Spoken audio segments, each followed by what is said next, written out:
Both sides spent much of the day here in Augusta electronically scanning thousands of those petitions, as those in favor of this project are doing all they can to keep it alive. This is the North Woods. You've seen the ads CMP's TV ads and heard the arguments. Now backers of the CMP corridor project are hoping to pull the plug on that referendum before it gets to the November ballot. Their reason? We have observed activity that is cause for great concern. John Breed is executive director of Clean Energy Matters, the group now behind the project to bring Hydro-Quebec power through Maine. He says he believes those against it have broken state law. Over the past month, we have observed patterns of illegal and unethical activity. That activity, he alleges, includes organizations against the project paying out-of-state notaries to gather signatures.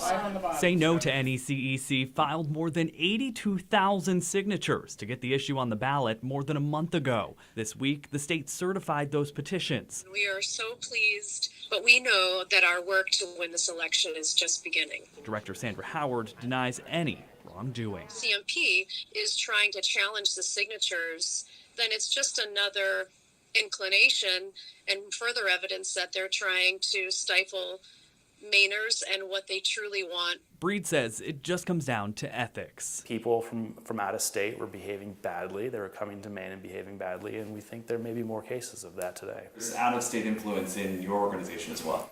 Right, I think we're really talking about two different things here. We can't look at a petition and say what happened to it while it was being circulated.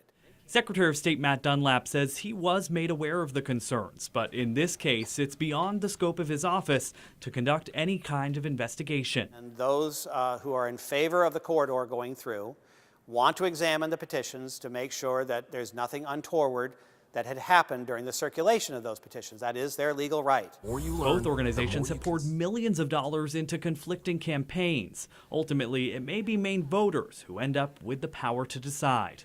Until then, and we're going to do the work we think we need to do and to show whether or not the law was broken.